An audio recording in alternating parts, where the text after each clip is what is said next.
Okay guys, welcome back to the channel. What are we going to talk about today? Sex Pistols? No. We're going to piggyback off of my previous video where I was talking about center channel speakers and the importance of matching them to your front channel speakers as best as possible if you can't get the identical speaker.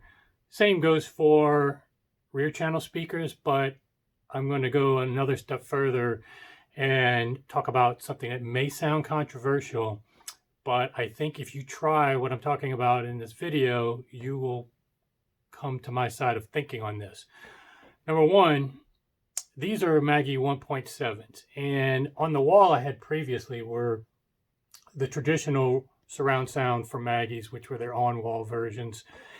And they just weren't that great. But as I mentioned with the problem with the center channels, audiophiles tend to automatically discount and adjust for home theaters not sounding all that great and surround sound not sounding that great. And you really don't have to sacrifice. If you just, I'm kind of frustrated that it took me so many years to figure this out. But instead of calibrating yourself to accept the flaws with rear channels and center channels, there's just some things that you can do to make them every bit as good as your main channel speakers, or at least very close, such that you can get performance that is not a sacrifice. I would equate it to an analogy, maybe like, okay, you go to a high-end resort on vacation. You calibrate yourself that you're already going to be sleeping in a smaller than your home environment. The size of a hotel room, even in a nice resort hotel, is going to be smaller. So you've calibrated yourself to accept that part of it, but you can enjoy the other amenities. Similar thing happens, I think, to audiophiles with home theater. They like the special effects, but they accept all the deficiencies that come with it.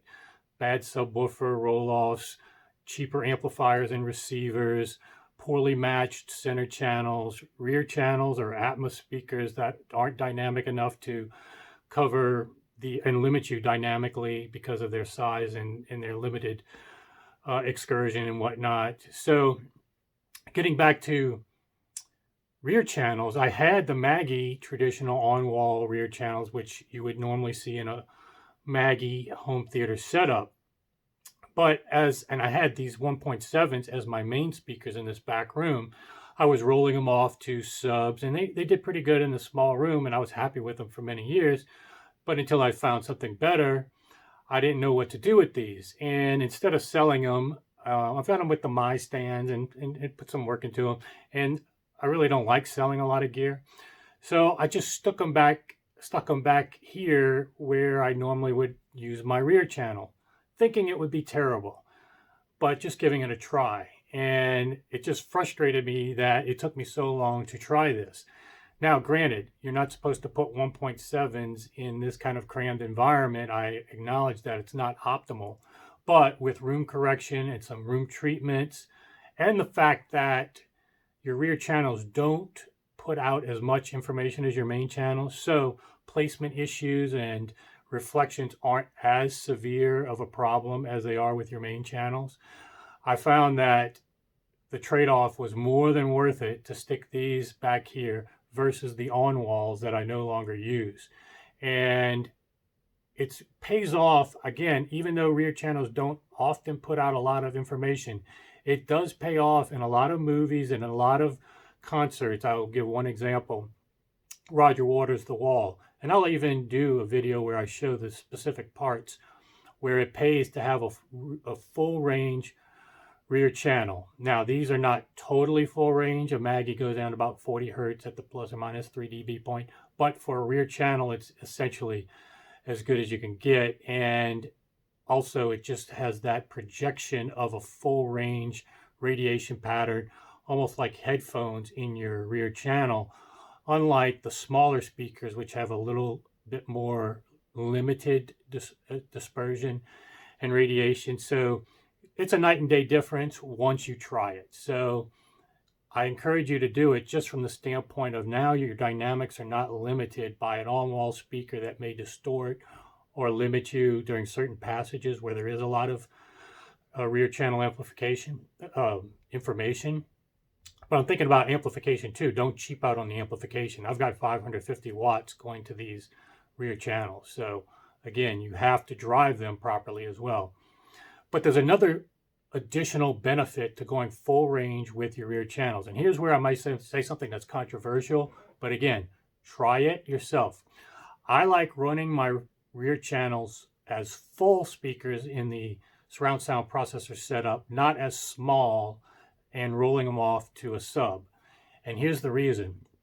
First of all, if you've got a full range rear speaker, there's no reason to roll off to the sub. You know, if you're rolling so many speakers off to the sub, you're going to overload the sub with so much material.